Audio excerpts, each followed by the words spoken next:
স্বরূপ বিশ্বাস নাম হি কাফি হ্যায়। টলিউডের মাফিয়া। টলিউডে তার অঙ্গুলি হেলনে সব কাজ চলতো। তিনি পছন্দ করে দিতেন কে কাজ পাবে কে কাজ পাবে না।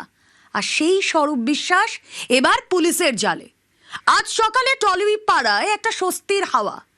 স্বস্তিতে তারাও যাদেরকে এতদিন কাজ করতে দেওয়া হতো না, যাদেরকে নানা হুমকি দেওয়া হতো, যাদেরকে ধমক দেওয়া হতো, যাদের থেকে টাকা চাওয়া হতো, শুধু এখানেই শেষ নয়, যে মহিলারা সেখানে কাজ করতে যেতেন সেই মহিলাদেরও নানা রকমভাবে কোট আনকোট নিগ্রহ করা হতো। সেটা মানসিক নিগ্রহ, সেটা শারীরিক নিগ্রহ, এমনটাই অভিযোগ আসছে। যে অভিযোগের ভিত্তিতে স্বরূপ বিশ্বাস গ্রেফতার হয়েছেন, অভিযোগকারী আজ আমাদের সঙ্গে স্টুডিওয়ে রয়েছেন। স্বাগত জানাবো এবং আপনার এই লড়াইকে প্রথমেই কুর্নিশ জানাই, নিজে একজন মহিলা হয়ে। স্বরূপ বিশ্বাসের গ্রেফতারি, আমি প্রথম রিয়াকশন আপনার চাইব। অভিযোগকারী আপনি, আপনার মনে আজ শান্তি কতটা? খুবই শান্তি যে একটা অসুরকে দমন করতে পেরেছি মা দুর্গা হয়ে, এটাই চোখ দিয়ে জল বেরিয়ে আসছে। যে এত অত্যাচার করেছে, এত নারকীয় অত্যাচার করেছে, যেটার বলার মতন না। তো সেই অসুরকে আমি দমন করতে পেরেছি, নিজেকে নিজে প্রাউড ফিল করছি আমি। এবার আমরা শুরু থেকে শুরু করি। আপনি কতদিন থেকে ঠিক কাজ না পাওয়া অবস্থায় ছিলেন এবং তাতে স্বরূপ বিশ্বাস কিভাবে তার কলকাঠি নেড়ে গিয়েছিলেন? বেসিক্যালি তো আমি 2017 থেকেই ব্যান হয়ে রয়েছে, আমাকে কাজ দেয়াই হতো না। কেন? স্বরূপ বিশ্বাসের পছন্দদার লোক হতে হবে, স্বরূপ বিশ্বাসের বেড পার্টনার হতে হবে, এবং তার সাথে সাথে গিল্ডের যে সেক্রেটারি আছে সে নানা অছিলায় আমাকে বলে যে ইন্ডাস্ট্রিতে টিকে থাকতে গেলে পছন্দদার মানুষ হতে হবে। সেটা একটা মেয়ে ছেলে হয়ে তো আমি বুঝি যে উনি কি চাইছে। পছন্দের মানুষ হওয়া মানে তার শয্যাসঙ্গী হতে হবে। যদি সেটা না করতে পারেন তাহলে ব্যান করে দেবে। ব্যান হয়ে গেছি, বয়কট হয়ে গেছি, কাজ পাবো না, কথা বলতে পারবো না, কথা বলতে গেলেই জানে মেরে দেবে। আপনাকে প্রাণে মারার হুঁশিয়ারি, হুমকি দেওয়া হয়েছে? হ্যাঁ, এসছিল। 4 তারিখে শান্তনু দে, স্টিল ফটোগ্রাফার, আমাদের এই ফেডারেশন গিল্ডের উনি একজন মেম্বার। উনি আমার বাড়িতে 4 তারিখে রাত্রি 8:30টার সময় আমার বাড়িতে আসে এবং এসে আমাকে বলে যে বাপি মালাকারের নামে তুমি যে চিঠিটা স্বরূপ বিশ্বাসের কাছে দিয়েছো, স্বরূপ বিশ্বাস তো আমাদের প্রেসিডেন্ট, মাদার বাড়িতে রয়েছে, সেই চিঠিটা তুমি তুলে নাও, না হলে কিন্তু স্বরূপ বিশ্বাস এবং বাপি মালাকার মিলে তোমাকে মার্ডার করে দেবে, এবং এমনভাবে মার্ডারটা করবে যেটার কোনো চিহ্নই থাকবে না, এবং সেটা দেখানো হবে তুমি সুসাইড করেছো। একজন স্টিল ক্যামেরা পার্সন আপনার বাড়িতে এসে হুমকি দিচ্ছেন? হ্যাঁ। সেটা কত তারিখ? 4 এপ্রিল। 4 এপ্রিল। আপনি চিঠি কবে দিয়েছিলেন? আমি 23 মার্চ। 23 মার্চ চিঠি দেওয়ার পর 10-11 দিনের মাথায় আপনার বাড়িতে এলো থ্রেট। এবং শান্তনু দে 3 এপ্রিল রাত্রি 10:30টার সময় আমাকে ফোন করে বলে যে তোমার সঙ্গে কিছু কথা আছে, তোমার বাড়িতে কালকে কি তুমি সন্ধেবেলায় বাড়িতে থাকবে, মানে 4 তারিখে সন্ধেবেলায় বাড়িতে থাকবে? তা আমি বললাম হ্যাঁ দাদা, বাড়িতে থাকবো। বলছে তোমার সঙ্গে সামনাসামনি কিছু কথা বলার আছে, আমি তোমার বাড়িতেই আসবো। তা আমি বলছি কোনো ভাইটাল কিছু কথা? তা বলছে যে হ্যাঁ, সেটা ফোনে বলা যাবে না, সেটা তোমার বাড়িতে এসেই বলবো। তা উনি যথারীতি 4 তারিখে রাত 8:30টার সময় আমার বাড়িতে আসে এবং এসে ধমকি দেয় এবং নোংরা কথা বলে যে স্বরূপ বিশ্বাসের সঙ্গে বেড পার্টনার হতে, এবং বলে যে মেয়ে সাপ্লাই করে কাজ করো, প্রত্যেক মেয়ে সাপ্লাই করে কাজ করো। মানে?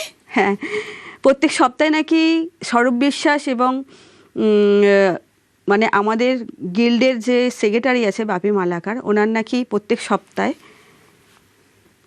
একটা করে নতুন নতুন মেয়ে লাগে।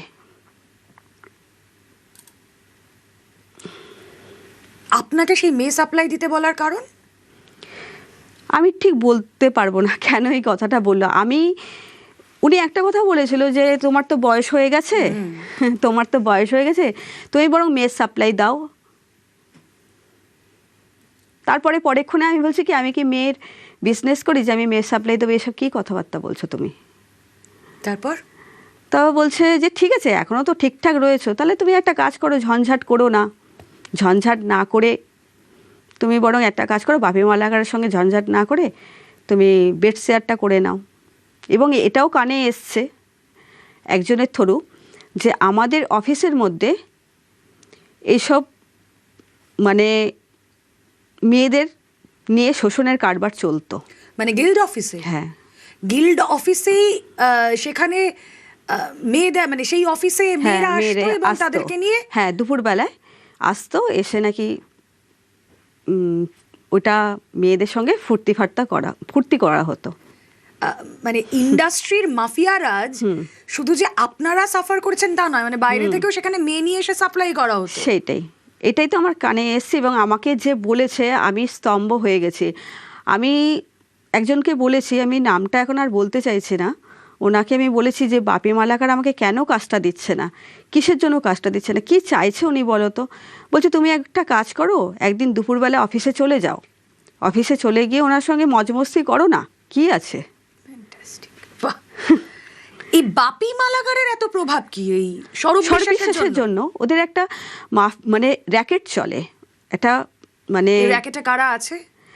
অনেকেই আছে। মানে এই র্যাকেটের মধ্যে মানে আমাদের যে গিল্ডের যে বড় বড় বডি মেম্বাররা রয়েছে, নাম বলবো এখানে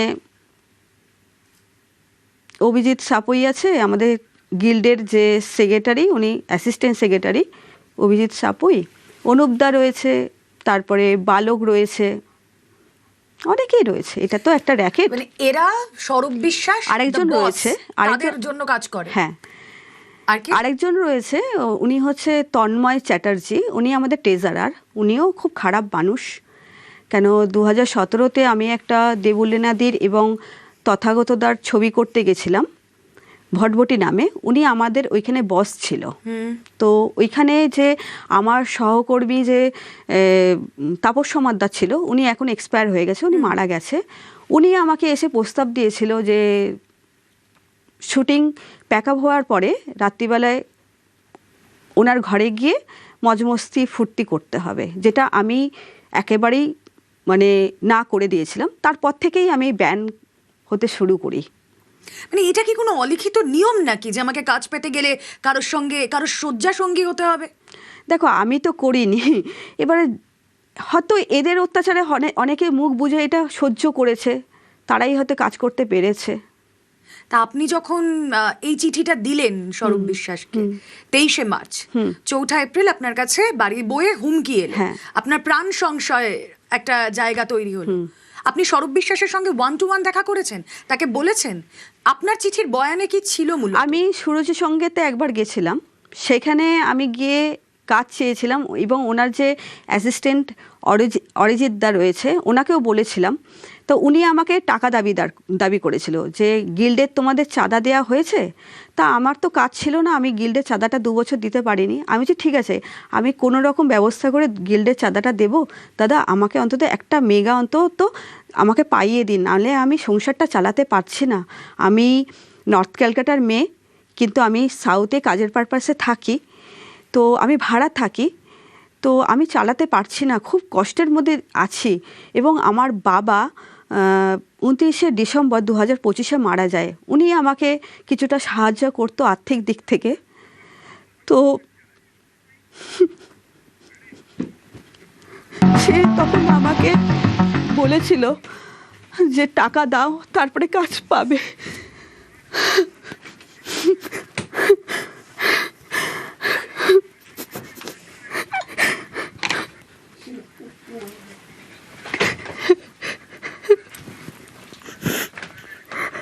নারকীয় অত্যাচার আমার সঙ্গে করা হয়েছে।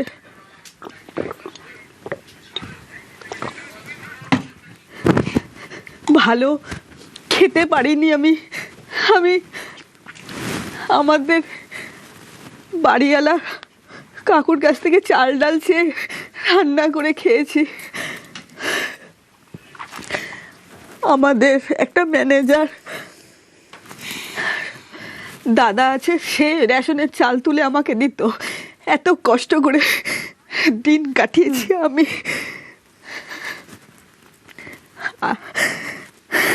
কিভাবে চালিয়েছেন এই দিনগুলো? কারণ হাতে কাজ নেই, আপনার সংসার চালানোটাই এখানে খুব অসুবিধার জায়গা ছিল। সেখানে বারবার করে আপনি কাজ ভিক্ষা করছেন আর জুটছে এই ধরনের কথা। আমি বাপি মালাকারের কাছে পায়ে ধরে কাজ চেয়েছি যে দাদা, আমি হাত জোর করে বলেছিলাম আমাকে কাজ একটা দিন, আমি সংসারটা চালাতে পারছি না। ওনার মন গলেনি আমার চোখের জলে, যে আমার দুখানা মেয়ে বাড়িতে, আমার নাতনি আছে, আমি ভাড়া থাকি। ওনার মন গলেনি।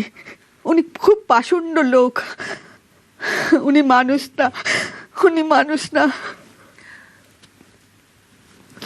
দিদি, স্বরূপ বিশ্বাস কি কি করে বেরিয়েছে সেটা সত্যি আপনার থেকে শুনছি। আর আমার নিজের মেয়ে হয়ে, আমি নিজে একজন মেয়ে হয়ে আমার খুব লজ্জা লাগছে যে এই ধরনের ঘটনা ঘটে যায়। কাজ পেতে গেলে এই ধরনের প্রস্তাব আসে। বিশ্বাস ব্রাদার্স, হ্যাঁ, টলিউড ইন্ডাস্ট্রিতে বিশ্বাস ব্রাদার্সের খুব প্রভাব, স্বরূপের প্রভাব শুনলাম। অরূপ বিশ্বাসের কোনো প্রভাব ছিল? অরূপ বিশ্বাসের বলতে গেলে অরূপদা, আমি দাদা করেই বলছি, কিছু আমার সম্মানটা আমি ওনাকে দেব। অবশ্যই। অরূপদা, আমি দীর্ঘদিন কাজ পাচ্ছিলাম না। অরূপদা আমাদের ওইখানে অরবিন্দ পার্ক বলে আমাদের এখানে একটা রানীকুটির সামনে একটা পার্ক আছে, যেটা অরূপদার উন্নতি, ওইখানে লাইট লাগিয়েছে, অনেক উন্নতি করেছে ওই পার্কটাতে। তো দাদা 10:30 11টার সময় রাত্রিবেলায় বসে থাকে ওইখানে সবাইকে নিয়ে। তো ওইখানে একদিন রাত্রিবেলায়, এই রিসেন্ট ঘটনা, এখনও 2 মাসও মনে হয়নি, না 2 মাসও হয়নি, আমি ওনার পায়ে ধরে আমি হাউ হাউ করে কেঁদে ফেলেছি ওনার কাছে গিয়ে, অরূপদার কাছে গিয়ে, যে দাদা, দুটো হাত জোর করে বলছি, আপনি বাপি মালাকারকে একটু বলুন, আপনার ভাই আমাকে কাজ দিচ্ছে না, আপনি একটু দেখুন আমাকে, আমার মাথার উপরে কেউ নেই, আপনি একটু কাজ দেওয়ার কথা বলুন। তো উনি বললো ঠিক আছে, আমি দেখছি বলে আর কোনো সাড়া শব্দ দিল না। আচ্ছা, আপনার মতো তো এরকম সংখ্যাটা নিশ্চয়ই একা আপনি নন, আরও আছে যারা ভয়তে মুখ খুলতে পারেনি। এদের র্যাকেটটা এত পরিমাণে পাওয়ারফুল না, মানে জানে মেরে দেব, মানে যা ইচ্ছা তারা ভেতরে। আমি যদি গিল্ডে গিয়ে মিটিং করতাম না, আমি অনেক কিছু জেনে গেছিলাম গিল্ডের ভেতরের কথা, যদি মিটিংটা করতাম আমার কিন্তু অভয়ের মতন অবস্থা হয়ে যেত, জানো তো? বলছেন? একদমই তাই, একদমই তাই, আমার অভয়ের মতন অবস্থা হয়ে যেত। মানে কর্মক্ষেত্রে আপনার কোনো নিরাপত্তা না, ছিল না, না, তার মানে না, আপনি না। যদি বলেন যে একজন তরুণী চিকিৎসকের যেভাবে ধর্ষণ সেটাই। খুনে মৃত্যু হয়েছিল, আপনারও ওই যে আপনি যে ওটা- আশঙ্কাটা করছেন, হ্যাঁ। এটা ভয়ঙ্কর আশঙ্কা। হ্যাঁ, এটাই হতো। আমাকে বলেছিল, আমি বলেছিলাম যে একটা টেকনিশিয়ানে আমাকে নিয়ে মিটিং ডাকা হোক, আমার সঙ্গে শান্তনু দে এরকম বলে গেছে, কিন্তু ওরা কেউ কথা শোনেনি। বলছে ঠিক আছে, গিল্ডের ভেতরে, অফিসের ভেতরে তোমাকে নিয়ে মিটিং করা হবে। আমি সেই মিটিংটা ক্যান্সেল করে দিয়েছি ভয়েতে। আমার অভয়ের মতন অবস্থা হয়ে যেত, মানে এতটাই আমি ট্রমায় চলে গেছিলাম। আমার কনফিডেন্স ব্রেক করছিল। এত ভালো করে যে আমি কথা বলি, আমি খুব ভালো কথা বলতে পারি, আমি খুব ভালো লিখতে পারি, আমি ভালো করে কথা বলতে পারছিলাম না। আপনারা আমার ফেসবুকে যান, গিয়ে আমার বাইটসগুলো দেখুন, আমি পাগলের মতন কিরকম একটা কথাবার্তা বলছিলাম, মানে আমি কি বলছিলাম আমি নিজেই জানি না। আমি ঘরে পুরো আবদ্ধ হয়ে গেছিলাম, ঘরে দরজা জানলা বন্ধ করে একটা পাগল যেরকম থাকে, সেই পাগলের মতন আমাকে অবস্থা করে দিয়েছে এরা। ঘর দিয়ে বেরোতে পারছিলাম না। আমি একা মানুষ, আমি যদি ঘরে বাজার ঘাট যদি না করি, আমি যদি নিজের পেটের জোগানটা যদি না করি, আমি খেতে পাবো না। ওরা আমাকে আমার ঘর থেকে বেরোনোটা পর্যন্ত আটকে দিয়েছিল। এই আপনার অভিযোগপত্রে আপনি স্বরূপ বিশ্বাসের কথা তো বলেছেন, বাপি মালাকারের কথা বলেছেন, শান্তনু দে শান্তনু দে তার কথাও বলেছেন। কি চান? কারণ যেই কথাটা আপনি বললেন যে আপনি চিঠি পাঠানোর পর 4 এপ্রিল বাড়িতে গেল শান্তনু দে, আপনাকে প্রাণে মেরে ফেলার হুমকি দেওয়া হচ্ছে। আমি রীতিমতো এদের সঙ্গে যুদ্ধ করেছি। 5 তারিখে বন্দুক পুরো ঠেকিয়ে দিয়েছিল।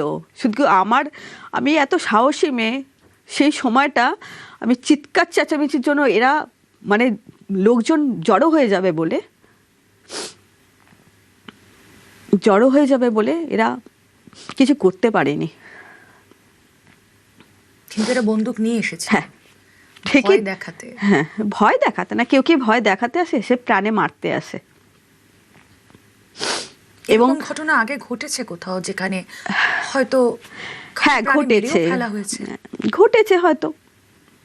ঘটেছে সেটা আমাকে শান্তনু দে সেদিনকে বলে গেছে যে কথা না শুনলে, দেখেছো তো আমাদেরই গিল্ডের একজন মেম্বার, উনি নামটা কি নাম বলেছে আমার এখন এই মুহূর্তে মনে নেই, বলছে ওনার কিন্তু মার্ডার করা হয়েছিল, ওনার কিন্তু সেটা সুসাইড না, ওনাকে মেরে ফেলে রেল লাইনে ফেলে দেওয়া হয়েছিল, সেটা সুসাইড বলে দেখানো হয়েছিল।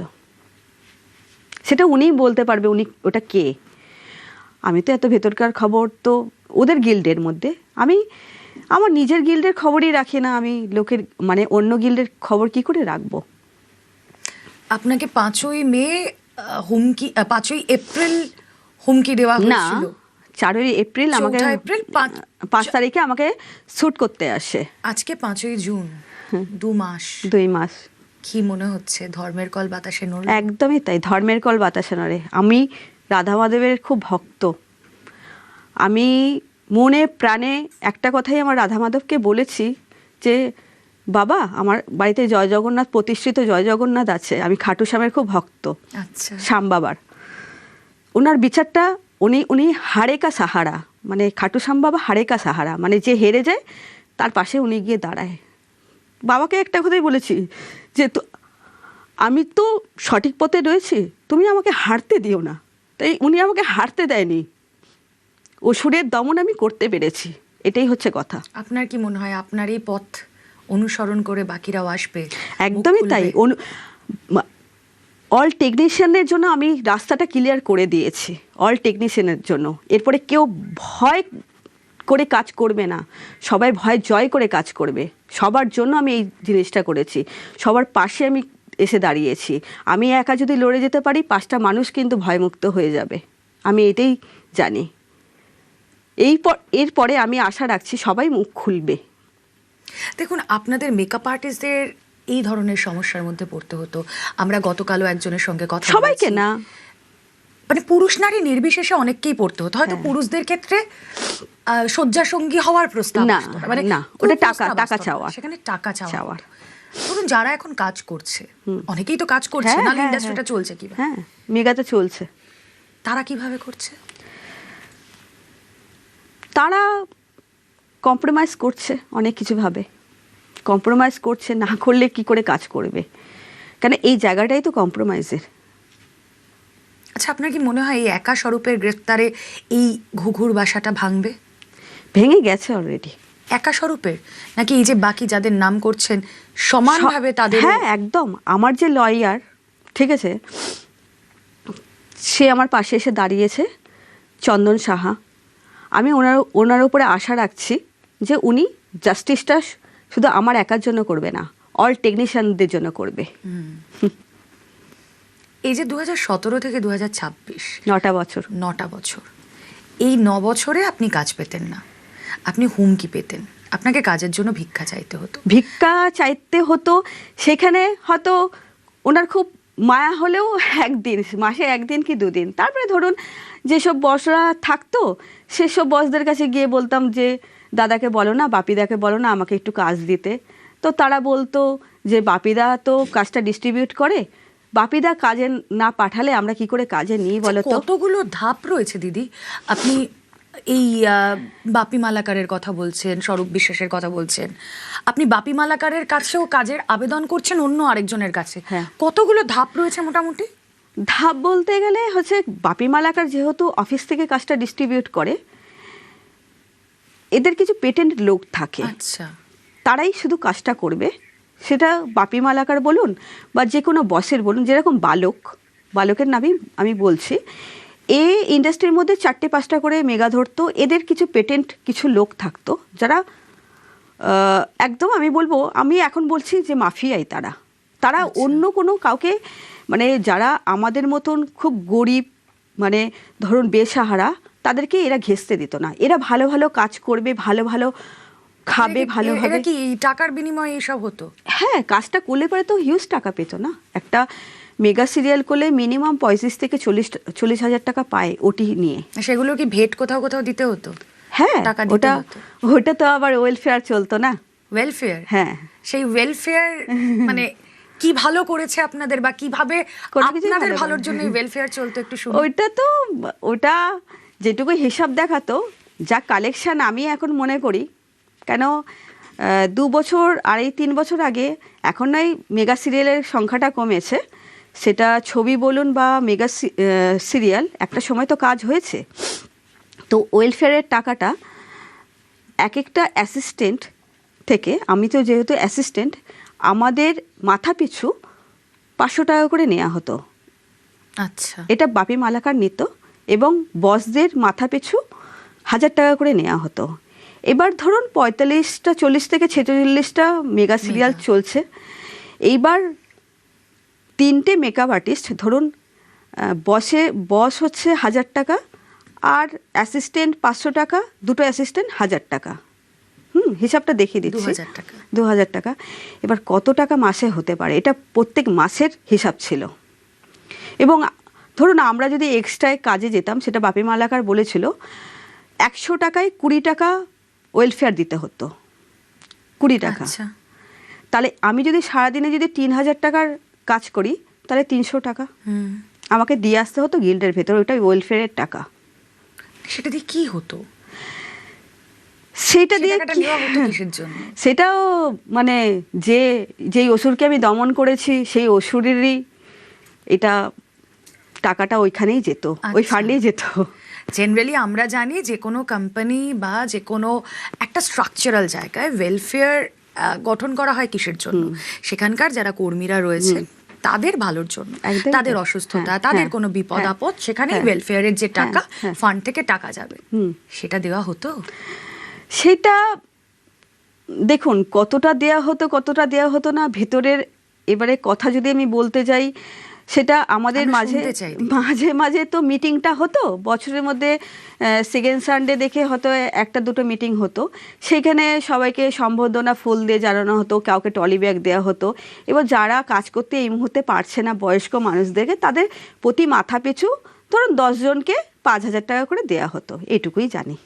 আমি এরকম অনেক বয়স্ক টেকনিশিয়ানদের কথাও শুনেছি যাদেরকে সেই মিনিমাম সাহায্যটা করা হতো না, যেটা করার কথা ছিল সেটা হতো না। তাহলে কিসের জন্য এই ওয়েলফেয়ার? সব মানে সবটাই কাটমানি, আর কিছুই না। এখানেও কাটমানি, একদমই তাই। এবং সেটা যেত ছোট বিশ্বাসের কাছে। এই যে অভিযোগগুলো দেখুন, টলিউড ইন্ডাস্ট্রি এত বড় একটা ইন্ডাস্ট্রি, সেখানে প্রত্যেকটা সেক্টর, পরিচালক বলুক, অভিনেতারা বলুন, মেকআপ আর্টিস্টরা বলুন, যারা ইনফ্যাক্ট ডিস্ট্রিবিউটার যারা বাইরের, তাদেরও স্বরূপ বিশ্বাসকে নিয়ে নানা অভিযোগ। উনি যখন, আমি একটু জানতে চাইছি, কারণ আমি তো নিজে কখনো দেখিনি, আপনারা চাক্ষুষ করেছেন, যেরকম মাফিয়া একটা ইমেজ ওনার তৈরি হয়েছে, উনি যখন টলিউডে যেতেন, টলিপাড়ায় যেতেন, যখন স্টুডিওগুলোয় যেতেন, কেমন হতো ব্যাপারটা? আমার এটুকু শোনা, এটা তো শোনা, আমি তো দেখুন ফেডারেশনের তো বডি মেম্বার না, ভেতরে গিয়ে বসেও থাকতাম। যেটুকু শোনা যে প্রডিউসাররাও যদি এখানে আসতো কথা বলতে, তাদেরকেও মানে 10,000 টাকা 5,000 টাকা টেবিলে রেখে তারপরে ওনার সঙ্গে কথা বলতে হতো, কেন উনি পুরো ব্যাপারটা ইনফা থেকে আরম্ভ করে সব ব্যাপারটা উনিই চালাতেন, স্বরূপ বিশ্বাস। টেবিলে টাকা রেখে তারপর কথা বলতো, কেউ কারোর অভাব অভিযোগ, উনি তো ফেডারেশনের সভাপতি, সেটা এমনি জানাতে পারা, মানে জানানো যেত না। না, একদমই তাই। ওনার দাপটে কত মানুষ ভয়ে কাটা হয়েছিল, সেটা আমি রিয়েলাইজ তো করি যে আমি মুখটা খুলেছি অনেক অত্যাচার সহার পরে, তো যেটা করেছে উনি অন্যায় করেছে। আজ যেটুকু শুনতে পাচ্ছি ওনার ঘরের ওয়াইফটাও ওনাকে ছেড়ে দেওয়ার মতন একটা জায়গায় চলে এসছে। এটাই হচ্ছে কর্মফল। যে পরের ঘর ভাঙে না ম্যাম, তার নিজের ঘরটা আগে ভাঙে। 2017 থেকে 2026-এর এই লড়াইয়ের পর আজকে আপনার মুখে যে হাসিটা, এটা খুব স্বস্তির হাসি। একদমই আমি তাই। অন্তত ওকে বুঝতে পারছি এখানে একদমই সামনে তাই। বসে আপনার। একদম। আমাদের দর্শকদের জন্য জাস্ট একটু জানতে চাইবো যে 2017 থেকে 2026 অনেক ক্ষেত্রে এরকম হয়, কাজ থাকে না এবং কিছু মানুষ নিজের জীবন শেষ করে দিতে আমি উদ্যত হয়। দুবার গলায় দড়ি দিতেই গেছিলাম, কিন্তু মন থেকে, আমাদের ঘরে কেউ থাকে না, এত অভাব অনটনের মাঝখানে আমি দুবার গলায় দড়ি দিতে গেছিলাম। কিন্তু আমার রাধা মাধব মন থেকে বলছে, তুই যদি চলে যাস আমাকে কে প্রসাদ দেবে বলতো, আমাকে কি খাওয়াবে? তুই তো আমার কথা ভাবিস, আমার ফল নিয়ে আসিস, আমার মিষ্টি নিয়ে আসিস।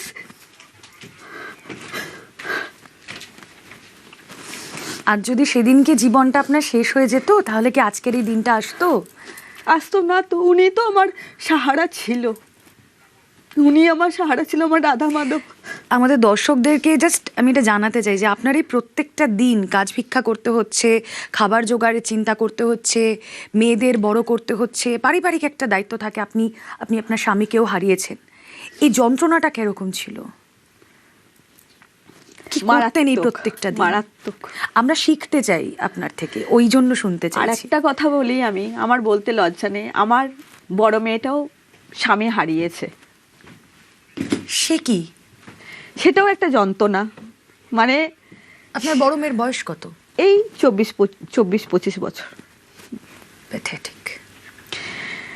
মানে কি যুদ্ধের যে জীবন আমার, আমি ছাড়া আর কেউ জানে না। আমি যে কঠিন সময়ের মধ্যে থেকে গেছি সেটা আমি বলে বোঝাতে পারবো না।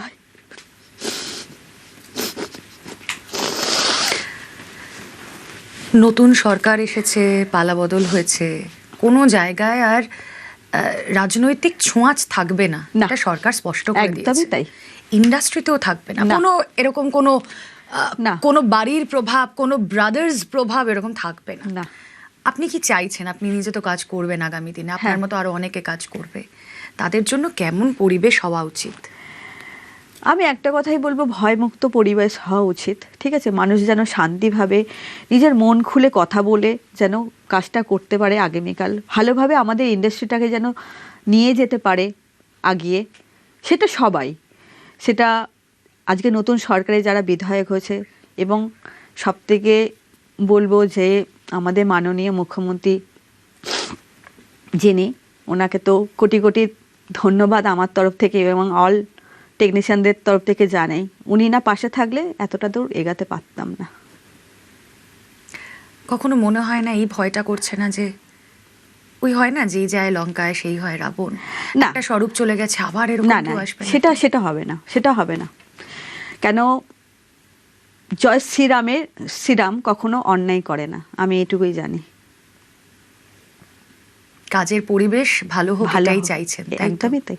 হবে, ওটা আগামী সময় হবে, ওটা পূর্ণ বিশ্বাস আমার, পূর্ণ বিশ্বাস। যে ভয় নিয়ে মানুষ এতদিন কাজ করছিল, সেই কিন্তু এই ভয়টা- স্বরূপ ছাড়াও তো বাকিরা এখনো রয়ে গিয়েছে দিদি। হ্যাঁ, এগুলো ইনভেস্টিগেশন হোক, আমি চাই ইনভেস্টিগেশন হোক। যারা ক্রিমিনাল তারা ধরা পড়ুক, তারা শাস্তি পাক, শাস্তি পাওয়াটা খুব দরকার। তারা মানুষের উপরে প্রচুর অত্যাচার করছে, প্রচুর। যে কথা বলছিলাম না, যে হয়তো আপনাকে দেখে এর পরবর্তীতে আরো অনেকে মুখ খুলতে শুরু করবেন, হ্যাঁ, সেটাই আশা রাখছি। মানে আপনি নিশ্চয়ই বলতে পারবেন যে এরকম আপনার মতো আর কতজন ভুক্তভোগী আছে এখনো পর্যন্ত? অনেকেই আছে। উদাহরণ দিতে পারবেন কিরম ভাবে তাদেরকে ভুক্তভোগী হতে হয়েছে? কেউ টাকা দিয়েছে হয়তো, মানে যেটা ক্ষমতায় ছিল না। দিয়ে কি কাজটা পাওয়া যায় না আলটিমেটলি? না টাকা দিয়েও কাজটা পাওয়া যায় না? না না। তা টাকাটা দেওয়া হয় কিসের জন্য? চাওয়া তো হচ্ছে কাজ দেওয়ার হ্যাঁ। জন্য। তা আমি ধরুন টাকাটা দিলাম, সেটাই। আমি যদি কাজ না পাই তাহলে তো আমি বলবো। সেটাই তো, প্রতিবাদটা করতে গেলেই তো তখন মার্ডার করে দেব, আচ্ছা, মুখ চুপ করো, চুপ করে থাকো, কাজ হলে কাজ পাওয়া যাবে। আমাদের ইন্ডাস্ট্রিতে 6 মাস কাজ থাকে, 6 মাস কাজ থাকে না। এবার 6 মাস যেটুকু কাজ থাকে সেটুকুও তো আমরা পাই না, না সেটুকু তারা বিশ্বাস, যে ছোট বিশ্বাস তাদের লোকরা পায়। হ্যাঁ দেখুন, শুধু তো টেকনিশিয়ানদের সঙ্গে না, আমরা দেখেছি অভিনেতাদের ক্ষেত্রে একদমই তাই। ব্যান কালচার হ্যাঁ, ban চলেছে, culture, একদমই তাই। তার কথা মতো কাজ না হলে রোষানলে পড়তে একদমই হয়েছে। তাই, একদমই তাই। শুধু আমরা সাফার করিনি, সাফার ওনারাও করেছে। দেবদার মতো মানুষ করেছে, আর আমি দেবদাকে নিয়ে বেশি কথা বলতে চাই না। আমি এটুকুই বলি যে যে যাই ভাবুক না কেন, উনি তো একটা সময় আমার পাশে এসে দাঁড়িয়েছে। আজকে যেরকম এই সরকার গঠন হওয়ার পরে আমার পাশে এসে যারা যারা দাঁড়িয়েছে, রুদ্রনীলদা বলুন, পাপিয়াদি বা রূপাদি, হিরণদা, তখন সেই সময়টা উনি কিন্তু আমার পাশে, সেই সরকার টিএমসি সরকার থাকার সময় দেবদা কিন্তু আমার পাশে এসে দাঁড়িয়েছে। রুদ্রনীল ঘোষ, পাপিয়া অধিকারী বা যাদের কথা বললেন, রূপা গঙ্গোপাধ্যায়, হিরণ, তাদের থেকে কি আশ্বাস পেয়েছেন? আশ্বাস পেয়েছি যে আমরা তোমার পাশে আছি। সেদিনকে আমি টেকনিশিয়ানের একটা মিটিংয়ে আমি কেঁদে ফেলেছিলাম, আপনি আমার ফুটেজটা দেখেছেন কিনা জানেন, লাইভটা। তো ওইখানে আমি বলেছি আমি কি জাস্টিসটা পাবো, আমি প্রচণ্ড একা, আমি জাস্টিসটা পাবো। তখন রুদ্রনীলদা একটা কথাই বলেছিল যে হ্যাঁ পাবেন নিশ্চয়ই, আমরা সবাই আপনার পাশে রয়েছে। কারণ তাদেরকেও কখনো না কখনো এরম একটা সময়ের মধ্যে দিয়ে যেতে হয়েছে, রুদ্রনীলদাকে নিজেই যেতে হয়েছে। তার গাড়ি বিক্রি হয়ে গেছে, বাড়ি বিক্রি করেছে, কত কঠিন পরিস্থিতির মধ্যে সেও পড়েছিল। দীর্ঘদিন কাজ পাননি তিনিও। হ্যাঁ, কিন্তু লড়াইটা চালিয়ে গিয়েছিলেন। হ্যাঁ। আজকে ধরুন আপনি একজন মেকআপ আর্টিস্ট হিসেবে কাজ করছেন, আপনার কাজ আপনাকে দেওয়া হতো না। এই যে যেই সময়টার কথা বললেন না, ওই ভটভটি সিনেমার শুটিংয়ে গিয়েছেন, আউটডোর শুটিং, আমি জাস্ট জানতে চাইছি আর কি, মানে আমরাও তো এই অন্ধকার জগৎটা সম্পর্কে জানি না, কিন্তু দেখতে তো খুব আলোকিত চকচকে একটা জায়গা মনে হয়, সিলভার স্ক্রিন। এই যে আউটডোর শ্যুটগুলো হয়, শুধু তো এই ভেতরে টলিপাড়ায় এরকম এই ধরনের প্রস্তাব হচ্ছে না, তা তো নয়। আউটডোরে গেলে কিরকম কি পরিবেশ তৈরি করা হয়, একজনের কাজ করতে না পারার জন্য কিরকম পরিবেশ করা হয়? সেটা আমি মনে করি সবটাই কম্প্রোমাইজ করতেই হবে। সেটা আমি আর মানে এত দূর আর না বলাটাই ভালো। আমি শুধু জানতে চাইছি, কারণ এটা তো একটা যন্ত্রণা। আমি বলছি একজন নারী হিসেবে যন্ত্রণার, কারণ সত্যি তাদের পরিবার সংসার সব আছে, একদমই তাই, তাদের নিরাপত্তাটুকু নেই। না, দেখুন কাজ সংসার চালানোর জন্য অনেক সময় মানুষ কি করে, মুখ বুঝে অনেক কিছু অত্যাচারটা মানে সহ্য করতে হয়, তাকে হয়তো করতে হয়েছে তাদেরকেও। আমি এত দূর কথা বলতে চাই না, কেন কে কিভাবে কাজ নিয়েছে পেয়েছে সেই জানে। আমি সেই প্রস্তাবে রাজি হইনি, তাই আমি কাজ পাইনি। আজকে 9টা বছর, হয়তো কল টাইম আমাকে রাত্রির 11টা-12টার সময় দিয়েছে কেউ কেউ, তখন কাজের আশায় দৌড়েছি যে হ্যাঁ বাবা একটা দিন কাজ করে আসলেও তো আমার ঘরে অন্তত 958 টাকা আসবে বা 1200। কোনো নিশ্চয়তা ছিল না যে আপনার কাছে কল টাইমের ফোনটা আসবে না। আমি আমাদের সেক্রেটারিকে রোজ রাত্রিবেলায় মেসেজ করতাম হোয়াটসঅ্যাপে যে দাদা কালকে কাজ থাকলে বলবেন। শুধু এই মেসেজটাই সিন্ড হয়ে থাকতো, রিটার্নটা খুব কমই আসতো। তার পেটেন্ট লোকরা কাজ পাওয়ার পরে তারপরে আমার হয়তো কোনো সময় দেখলো যে ঠিক আছে একে এক্সট্রা পাঠানো যায়, মানে লোক লাগবে, সেখানে আমার ওনার পেটেন্ট লোকরা কাজ পাওয়ার পরে ওনার ভাই, ওনার বন্ধু সবাই ছিল, তারা কাজ পাওয়ার পরে যদি বাড়তি কিছু কাজ থাকতো তখন হয়তো আমি পেতাম। আচ্ছা, কাল তো থানায় স্বরূপকে যখন নিয়ে যাওয়া হলো, আপনি ছিলেন তো সেখানে, আপনার এই বক্তব্য, এই অভিযোগ যখন শুনছেন, আমার নিজেরই বলে না চক্ষু চড়ক গাছ হয়ে যাচ্ছে, তাই হচ্ছে। সেখানে কি হচ্ছিল? আমি আর ওইখানে শো হইনি, কেন আমি যা বলার তো আমার উকিলকে বলে দিয়েছি, চন্দন সাহাকে। উনি সবটা। শান্তিতে ঘুমিয়েছেন কালকের রাতটা? হ্যাঁ, খুবই স্বস্তি পেয়েছি। অন্তত অসুরের দমন করে আমি সত্যি স্বস্তি পেয়েছি। আরেকজন জেলে ঢুকলে পারে, অ্যারেস্ট হলে আমি খুবই শান্তি পাবো, সেটা হচ্ছে বাপি মালাকার। শান্তনু দে? একদম, উনিও তো আছে লিস্টে। আপনার এই অসুর নাশিনী শক্তি আমাদের সকলের মধ্যে সঞ্চারিত হোক, সেটাই চাই। এই লড়াই আপনার বেঁচে থাকুক এবং এই লড়াই করে যেন কাজের জন্য আর ভবিষ্যতে কাউকে, আপনাকে তো নয়ই, এবং আর কাউকে যেন এরকম কাজের জন্য ভিক্ষা করতে না হয়। এই ধরনের মাফিয়া রাজ যা তৃণমূল জামানায় চলেছিল, এক একজন নিজেকে খুব বড় মাতব্বর মনে করতেন, যা খুশি করা যায় এটা ভেবে নিয়েছিলেন। একজন পুরুষের থেকে টাকা আদায়, তার বিনিময়ে কাজ, একজন মেয়ের থেকে টাকা আদায় কিংবা তার শরীর সেটা আমার সম্পত্তি, এটা ভেবে নেওয়ার দিন এবার শেষ। অনেক ধন্যবাদ আপনাকে, অনেক ধন্যবাদ। তুমিও ভালো থেকো। রাধা মাধব তোমাদের সবাইকে ভালো রাখুক, অল টিমকে ভালো রাখুক। একদম।